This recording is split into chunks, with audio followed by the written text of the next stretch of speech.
English से related सभी जानकारियों के लिए चैनल को सब्सक्राइब करें और बेल आइकन को भी क्लिक करें फॉर मोर इन्फॉर्मेशन।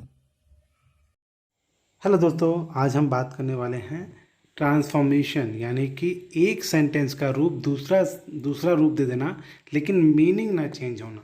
ठीक है, यहाँ पे साफ साफ हिंदी में लिखा है, मैं आपको रीड करके दे रहा हूँ। लेकिन प्लीज़ इससे पहले आप जो normal basic parts of speech, sentence making या कह सकते हैं सिंथेसिस, ये बेसिक चीज़ें आपको आनी चाहिए, तभी बात क्लियर होगी। प्लीज़ ज़रूर उसको समझ के तब आगे बढ़िएगा। ठीक है, तो क्या है चैप्टर का नाम? ट्रांसफॉर्मेशन। क्या लिखा है? ट्रांसफॉर्मेशन यानी चेंज होना, उसके फॉर्म में चेंज होना, उसके रूप में चेंज होना। ट्रांसफॉर्मेशन का अर्थ रूप परिवर्तन से है, जैसा मैंने आपको पहले बताया। वाक्य के अर्थ या भाव के बिना परिवर्तन किए, यानी उसकी मीनिंग चेंज किए बिना रूप या बनावट को बदलाव करना ट्रांसफॉर्मेशन ऑफ सेंटेंस कहलाता है। ठीक है, यह सेंटेंसेस कहलाता है। यह कार्य वाक्य के अर्थ को समझने के बाद ही किया जा सकता है, यानी कि जब तक हमें सेंटेंस की मीनिंग नहीं आएगी तब तक हम उसको ट्रांसफॉर्म कैसे करेंगे।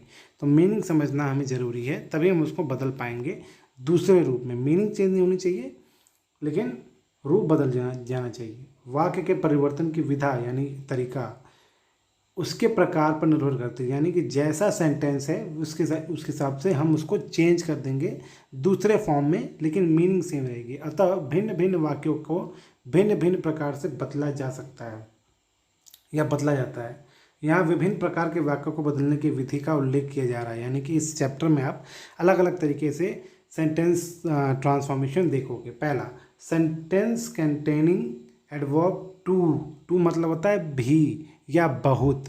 ठीक है, तो वो सेंटेंस जिसमें टू वाला वर्ड आए एज अ एडवर्ब आए, तो उसको कैसे हम बनाते हैं या उसको कैसे करते हैं वो हम देखते हैं। ठीक है, एडवर्ब टू हटाकर वाक्य का रूप बदलना, मतलब टू व एडवर्ब हटा देंगे हम और उसका वाक्य का रूप जो है, यानी जो उसका फॉर्म है, उसको हम क्या करेंगे, उसको हम बदल देंगे। ठीक है, इस प्रकार के वाक्यों को दो भागों में विभाजित किया जाता है। जैसे देखिए, यहाँ पे देख लो, टू के बाद एडजेक्टिव या एडजेक्टिव के बाद इन्फिनिटिव का प्रयोग करना। जैसे he is too old to run fast. ठीक है, ऐसे सेंटेंस आपको मिलते हैं। इस वाक्य में टू के बाद तो शब्द ओल्ड एडजेक्टिव है, उसके बाद प्रयोग शब्द टू रन इन्फिनिटिव है, यानी कि आप देखोगे टू के जस्ट बाद एडजेक्टिव आया है। ठीक है, एडजेक्टिव के जस्ट बाद आया है टू रन फास्ट, यानी ये इन्फिनिटिव है। इन्फिनिटिव आपने पढ़ा होगा। ठीक है, तो आप चेक कर ले रहे हो क्या आ रहा है, टू आ रहा है, टू के जस्ट बाद एक एडजेक्टिव आ रहा है, ओल्ड क्या है, एडजेक्टिव है, फिर उसके बाद टू रन ये क्या है, ये इन्फिनिटिव है। तो ये बेसिक चीज़ें आनी चाहिए। दूसरा है टू के जस्ट बाद सिर्फ एडजेक्टिव आए, सिर्फ एडजेक्टिव। ठीक है, और कोई वर्ब ना आए। तो यहाँ देखिए, the weather is too hot, मौसम बहुत गर्म है, यहाँ टू हॉट लिखा है यानी बहुत गर्म है। तो यहाँ पे कोई वर्ब नहीं है, एक वर्ब के साथ आएगा, एक बिना वर्ब के साथ आएगा। उसको कैसे बनाते हैं चलिए देखा जाए। पहला वाला हमें नॉर्मल जो जिसमें वर्ब आता है वो देखते हैं। इन वाक्यों को बदलने की विधा भिन्न भिन्न है। जैसे यदि वाक्य में टू के पश्चात एडजेक्टिव और एडजेक्टिव के बाद इन्फिनिटिव हो तो उसको बदलने का तरीका क्या है, यहाँ पे साफ साफ लिखा है। क्या है? He is too weak to move. ध्यान दीजिएगा, टू के बाद एडजेक्टिव मूव आया, वीक आया है, और टू मूव इन्फिनिटिव है। तो he is too weak to move, इसका मतलब समझिए वो बहुत कमज़ोर है चलने के लिए। उसका हम कोई और दूसरा तरीका है बोलने का, कह सकते हैं, वो ये है। देखिए, ही इज़ सो वीक, वो बहुत कमज़ोर है, दैट कि ही कैन नॉट मूव, यानी वो बहुत कमज़ोर है कि वो दौड़ सकता है, या सॉरी मूव कर सकता है, यानी बहुत कमज़ोर है, वो मूव नहीं कर सकता है। जैसे पहले सेंटेंस में आपको लिखा है he is too weak to move, वो बहुत कमज़ोर है चलने के लिए, अर्थात वो चल नहीं सकता है। सिंपल सी बात है, कमज़ोर है। तो सेकंड वाले सेंटेंस में तो वही मीनिंग है, ही इज़ सो वीक, वो बहुत कमज़ोर है, that he can not move, बहुत ईजी है, सो लगाना है, और अगर प्रेजेंट है तो कैन, अब पास्ट है तो कुड लगेगा। बेसिक चीज़ है। ठीक है, second, he is too old to work hard, वो बहुत वृद्ध है यानी बूढ़ा है कठिन परिश्रम करने के लिए। तो इसको हम ऐसे कह सकते हैं कि ही इज़ सो ओल्ड, वो बहुत ओल्ड है that he can not work, कि वो काम नहीं कर सकता, वो कठिन काम नहीं कर सकता, ठीक है, या काम नहीं कर सकता, ऐसे कह सकते हो। ठीक, यानी कि दो तरीका, मैं बहुत कमज़ोर हूँ पढ़ने के लिए, अर्थात मैं पढ़ नहीं सकता, आई एम सो वीक, मैं बहुत वीक हूँ, दैट कि आई कैन नॉट रीड, मैं पढ़ नहीं सकता, सिंपल है। तो यानी कि एक सेंटेंस को जिसकी मीनिंग कुछ है, हम उसके फॉर्म को, रूप को बदल रहे हैं, लेकिन उसकी मीनिंग है वो लगभग लगभग सेम है। ठीक है, क्लियर। चलिए आगे चलते हैं, तो ये इसमें देखते हैं बदलने के नियम क्या क्या हैं। टू के स्थान पर सो का प्रयोग, सो का प्रयोग, सो का प्रयोग, सो का प्रयोग हुआ है। ठीक है, फिर वाक्य में प्रयुक्त विशेषण के पश्चात, यानी विशेषण यानी एडजेक्टिव के पश्चात दैट का प्रयोग करना है। यहाँ देखिए दैट का प्रयोग हुआ है। ठीक, दैट के पश्चात प्रारंभ में सब्जेक्ट के स्थान पर प्रयुक्त नाउन या प्रोनाउन के अनुसार, यानी जैसा यहाँ पे नाउन हो उसके हिसाब से यहाँ पे आप दोबारा उसका यूज़ करेंगे। नाउन है या प्रोनाउन, उसके हिसाब से आप प्रोनाउन लिखेंगे, ध्यान दीजिएगा, नाउन नहीं लिखेंगे, प्रोनाउन। ठीक है, अगर यहाँ प्रोनाउन है तो प्रोनाउन के हिसाब से प्रोनाउन हम लगाएंगे। जैसे ही है, हमारे यहाँ शी होता तो यहाँ भी शी होता, अगर यहाँ आई होता तो यहाँ तो हम आई लिखते हैं। ठीक, ठीक, तो आप यहाँ पे विल नॉट भी लगा सकते हो, तो कैन नॉट भी, विल नॉट भी लगा सकते हो, लेकिन जहाँ तक ज़्यादा प्रेफर किया जाता है कैन नॉट लगाना, कैन नॉट लगाना। ठीक है, she is too fat to sit properly, वो बहुत मोटी है ठीक से बैठने के लिए, इसको हम ऐसे कह सकते हैं, ही इज सो फैट, वो बहुत मोटी है, that she can not sit properly, कि वो ठीक से नहीं बैठ सकती। बात तो वही है, लगभग लगभग सिमिलर है।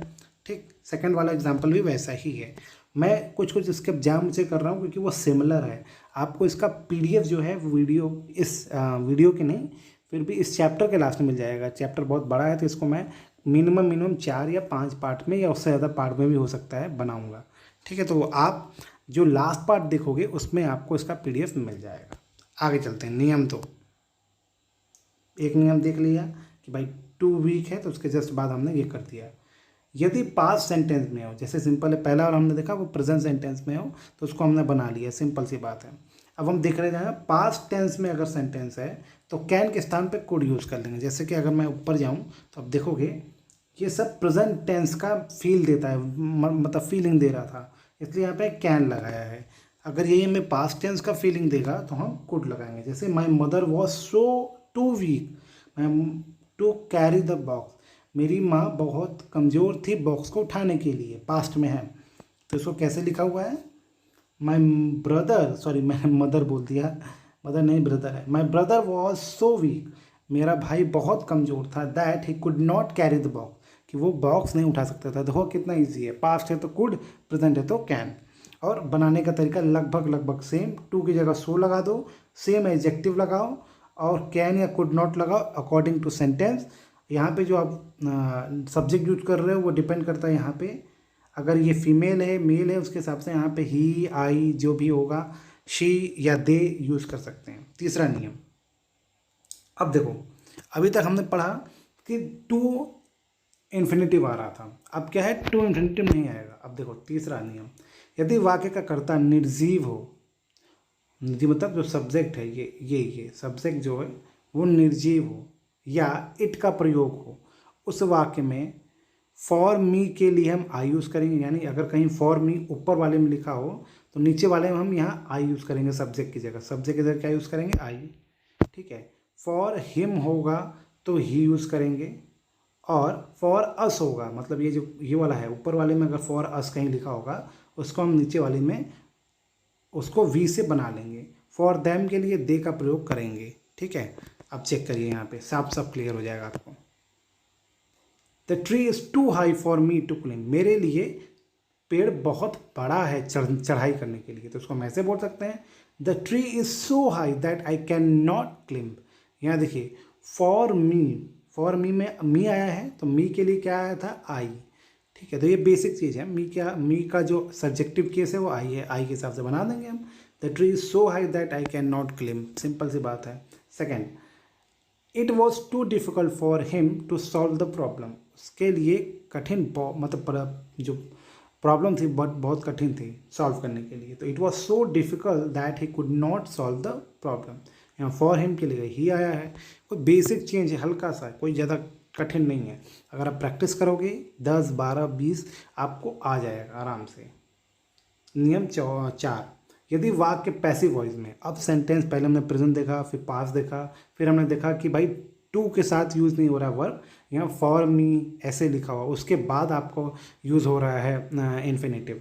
तो यहाँ पे हम क्या करेंगे, अगर पैसिव वॉइस में सेंटेंस है तो उसको पैसिव वॉइस में ही चेंज करेंगे। जो बेसिक रूल अगर आपको एक्टिव पैसिव वाली पता है तो नहीं पता, जाके वीडियोस देखिए, मेरी देखिए, किसी की देखिए, अपनी खुद की बुक होंगी उसको रीड करिए, लेकिन प्लीज़ एक्टिव पैसिव वॉइस थोड़ा बेसिक समझ के ही फिर ये वाला अगला पढ़िएगा। The house is too costly to be purchase, ये घर खरीदे जाने के लिए बहुत महंगा है। तो इसको बोलेंगे the house so costly that it can not be purchase. Simple, जैसा सेंटेंस में पैसिव वॉइस हुआ है वैसे यहाँ पे भी हमने पैसिव वॉइस के रूप में इसको यूज़ कर लिया है। सिंपल सी बात है। 5वां, यदि वाक्य का कर्ता निर्जीव है तो भी अलग क्लॉज पैसिव वॉइस में ही लिखा जाता है। यानी कि अगर जो इसी के रेंज में है, अगर जो काम करने वाला है वो अगर क्या है, निर्जीव है, जैसे द हाउस निर्जीव था, ठीक है, लेकिन यहाँ पे फोकस किस पे किया गया था, फोकस किया गया था इस वाले बात पे, पैसिव वॉइस के बात पे। यहाँ पे क्या है कि अगर वो निर्जीव है, ध्यान दीजिए, अगर वो निर्जीव है और ये वाला सेंटेंस पैसिव वॉइस में नहीं है, ध्यान दीजिएगा, ऊपर वाला सेंटेंस ये पैसिव वॉइस में था, फिर इसको हमने तब पैसिव वॉइस में चेंज किया। लेकिन यहाँ पे क्या कह रहा है कि अगर वो पैसिव वॉइस में भी ना रहे, मतलब वो पैसिव वॉइस ना रहे, लेकिन जो सब्जेक्ट है वो अगर नॉन लिविंग है तो इसको बनाते वक्त इसको हम पैसिव वॉइस का यूज़ करेंगे और इट का प्रयोग करेंगे। जैसे the book is so difficult, किताब बहुत कठिन है, that it can not be read. यानी कि अगर आप थोड़ा 1 to 1 पॉइंट नोट करो तो क्या, अगर सेंटेंस पैसिव वॉइस में है तो उसको पैसिव वॉइस में चेंज करना है इट के साथ, ठीक है। दूसरा, अगर वो नॉर्मल सेंटेंस है फिर भी अगर सब्जेक्ट नॉन लिविंग है तो उसको हम इट के साथ चेंज करेंगे, जैसा इसमें किया हुआ है। बेसिक है, बनाओ, नहीं आएगा तो पूछना मुझसे।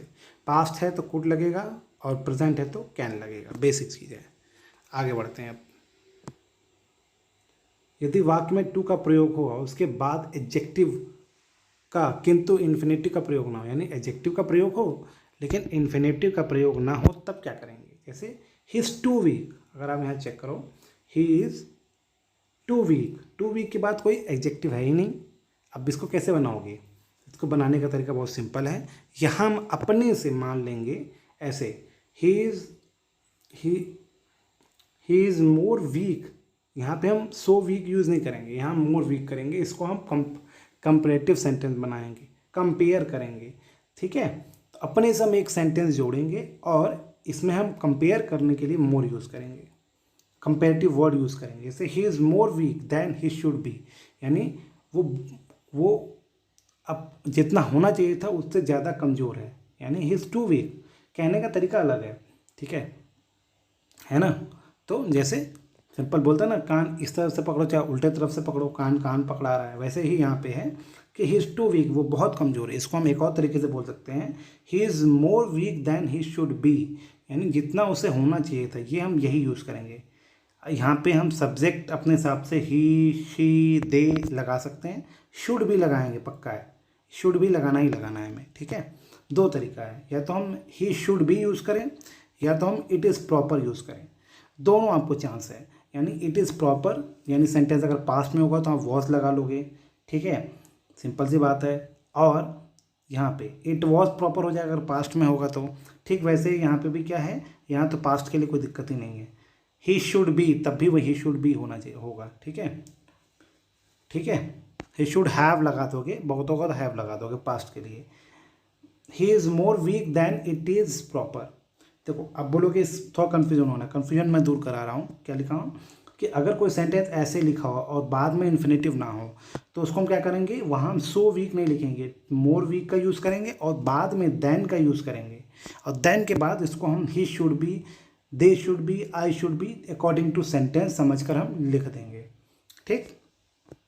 या इसको हम दूसरा तरीका है कि यहाँ तक देन तक हम वही फॉलो करेंगे जो ऊपर वाले ने फॉलो किया है, बस यहाँ पे ही शुड भी लिखा है, वहाँ पे हम इसको इट इज़ प्रॉपर लिख देंगे। अगर पास्ट में होगा तो इट वॉज प्रॉपर लिख देंगे। ठीक। Second, it is too shocking, ये बहुत ज़्यादा शॉकिंग था, तो it is more shocking than it is proper. ठीक है, मतलब जितना होना चाहिए था उससे ज़्यादा शॉकिंग न्यूज़ है ये थोड़ा सही नहीं लगता है, लोग इसको यूज़ नहीं करते हैं। सेकंड वाले को ना देख रहे हो जो, इसको लोग ज़्यादा यूज़ नहीं करते हैं, लोग ज़्यादा प्रेफर करते हैं ये वाला।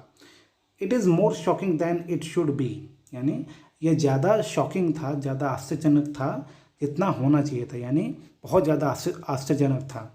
ठीक। जैसे सपोज करो आप सोच रहे हो कि आपका 70 80% के बीच में आएगा, रिजल्ट आया करी आपका तो 85 आ गया, तो आप बोलोगे भाई शॉकिंग था, जितना होना चाहिए तो उससे ज़्यादा शॉकिंग था ये।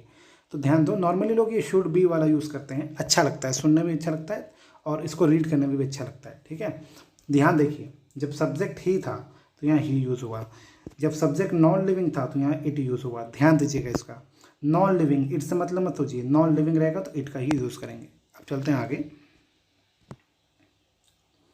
इन्हें ध्यान से देखिए, इन्हें निम्नलिखित परिवर्तन किए हैं, मतलब जो ऊपर आपने पढ़ा है वही इसको रिपीट किया जा रहा है। इन वाक्यों में टू हटाकर एडजेक्टिव या एडवर्ब को कंपैरेटिव डिग्री में रखा गया, अर्थात मोर का प्रयोग किया गया, जैसे यहाँ पे किया गया था। ठीक है।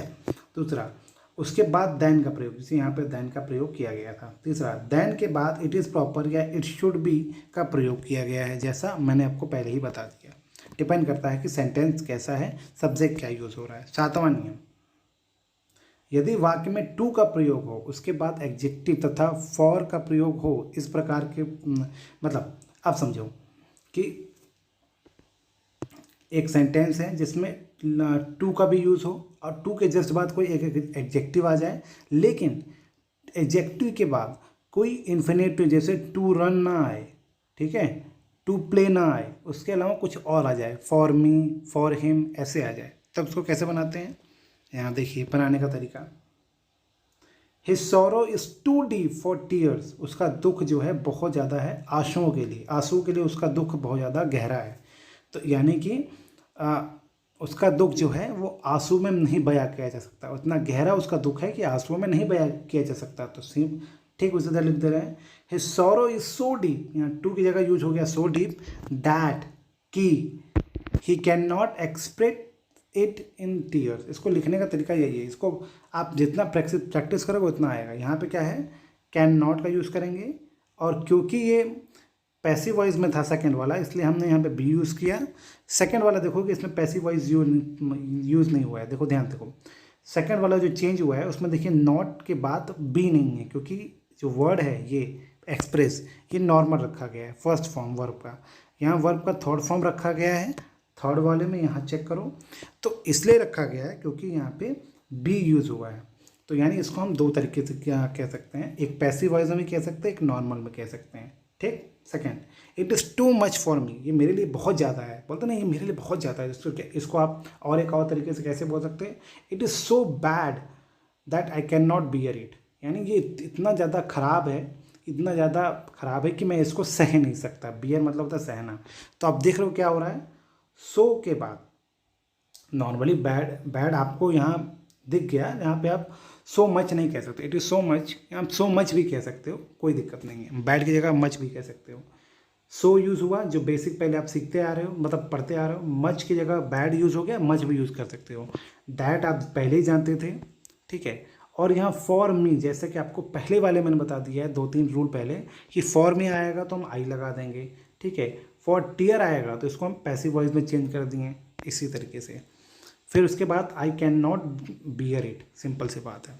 अब देखिए, it is too eager for praise, he is so eager for praise, ये बहुत ज़्यादा उत्सुक है प्रशंसा के लिए, तो he is over eager for praise, वो ज़्यादा ईगर है क्या प्रेज करने के लिए, ठीक है, बहा मतलब वाहवाही सुनने के लिए, है ना। तो ऐसे बना सकते हैं, ऐसे जगह हम सो बैड, एक्सट्रीमली, बियॉन्ड का प्रयोग करते हैं। इस प्रकार उपयुक्त उदाहरणों में over, extremely, beyond, the proper limit आदि शब्दों का प्रयोग किया जाता है। जितना ज़्यादा प्रैक्टिस करेंगे उतना आएगा। एग्जाम में ऐसे वाले कम आते हैं, लेकिन रियल लाइफ में ऐसे आ सकते हैं। यानी रियल लाइफ मतलब जब आप थोड़ा आगे पढ़ाई करोगे तब, एग्जाम में इतने हार्ड नहीं आते हैं, थोड़े ईजी आते हैं रिलेटिवली। अब देखिए आगे पढ़ते हैं। His father is too fat, यहाँ पे देखो टू फैट आ गया, यहाँ पे कोई वो नहीं आया, कोई एडजेक्टिव, मतलब एडजेक्टिव के बाद कोई इन्फिनेटिव नहीं आया। तो इसका जैसा हमने पहले पढ़ा था, his father is fatter, fatter मतलब ज़्यादा मोटे हैं, देन ही शुड बी, जितना इन्हें होना चाहिए था। यानी हम इसको कंपैरेटिव बनाएंगे कब, जब हमारे पास टू फैट, यानी टू के बाद एडजेक्टिव आएगा, एडजेक्टिव के बाद कोई और न तो इन्फिनेटिव, ना तो फॉर मी, फॉर हिम, ये सब ना आएगा, तो इसको हम he should be, I should B बना देंगे। और जो वर्ड है ये फैट को, एडजेक्टिव को, इसको हम क्या बना देंगे, कंपैरेटिव है। अब आपको कंपैरेटिव आना चाहिए, एडजेक्टिव की कंपैरेटिव आपको आनी चाहिए, ये बेसिक चीज़ है, ठीक है। The meeting was too noisy, तो नॉइजी को हम अगर कंपेयर करते तो मोर नॉइजी कहते हैं। तो meeting was more noisy that it should have been, जैसा ये होना चाहिए था उससे ज़्यादा नॉइजी था। ये प्रैक्टिस करोगे तभी आएगा। और सेंटेंस मेकिंग अगर आता होगा तो आप कहोगे भाई यहाँ पे बीन क्यों यूज़ हो गया, यहाँ बी क्यों यूज़ हो गया, आपको पता चल जाएगा कि मीटिंग होना होता है, जब कोई चीज़ होती है तो हम बीन का यूज़ करते हैं, ठीक है। यहाँ बी का यूज़ किया गया है, ठीक है। ये कोई जो मीटिंग थी वो हुई थी, है ना, यानी कि वो काम हुआ था, यहाँ पे बीन इसलिए यूज़ हुआ है। और ये फैट कोई काम नहीं है, यहाँ पे इसलिए बी यूज़ हुआ है। और भी कई तरीका रीज़न है इसके बी और बीन यूज़ होने के। अब चलते हैं यूज़ ऑफ एडवर्ब टू। अब हम उल्टा पढ़ेंगे। अभी तक हम जो पढ़ रहे थे वो क्या पढ़ रहे थे कि टू का यू हटाना। अब हम पढ़ेंगे टू को लगाना। जैसे he is so poor that he can not by a scooter, वो बहुत गरीब है कि वो स्कूटर नहीं खरीद सकता। तो उसको कैसे कह सकते हैं, he is too poor to buy a scooter, वो बहुत गरीब है स्कूटर खरीदने के लिए, इसको ऐसे कह सकते हैं हम। दूसरा, ही is so old that he can not work hard, वो बहुत वृद्ध है, ठीक है, कि वो कठिन परिश्रम नहीं कर सकता। तो उसको हम ऐसे कह सकते हैं, he is too old to work hard. Simple है, जैसा हमने पढ़ा वाइस वर्सा, पहले हमने जो नियम पढ़ा अब उसका उल्टा ही करेंगे। तो ये बेसिक चीज़ है, अगर हम नियम बढ़िया समझ जाओगे तो ये आपको आ जाएगा। सेम चीज़ यहाँ पे लिखा है, मैं इसको रीड नहीं कर रहा हूँ, ठीक है। एक्सरसाइज 1, इसके के बाद हम ख़त्म करते हैं। ये हमें नेक्स्ट वीडियो में पढ़ना है, interchange of the degree of comparison. जो कंपेयर मैंने बताया, कंपैरेटिव डिग्री जो होते हैं अलग अलग, उसको हम यहाँ पे देखेंगे, ठीक है। सिंपल, कंपैरेटिव, सुपरलेटिव, ये सब वाले। He is too good to be a successful businessman, तो इसको कैसे बनाओगे, ही इज़ सो गुड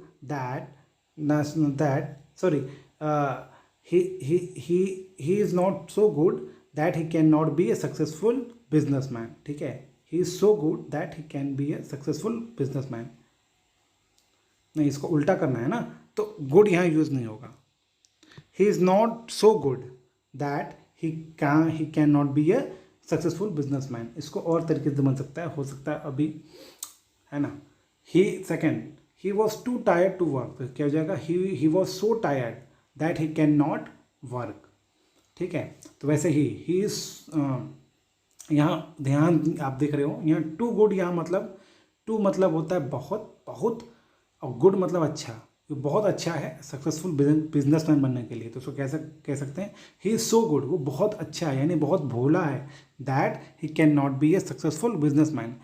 अगर आप भोले हो, बहुत सीधे साधे हो, तो आप उल्लू बना देंगे, तो इसलिए आप सक्सेसफुल नहीं बन पाओगे, सक्सेसफुल बिजनेसमैन नहीं बन पाओगे, ये यहाँ पे मतलब है, ठीक। बाकी आप जितने एक्सरसाइज के हैं बाकी बनाइए, कोई दिक्कत परेशानी हो तो मुझसे आप पूछिए, ठीक है।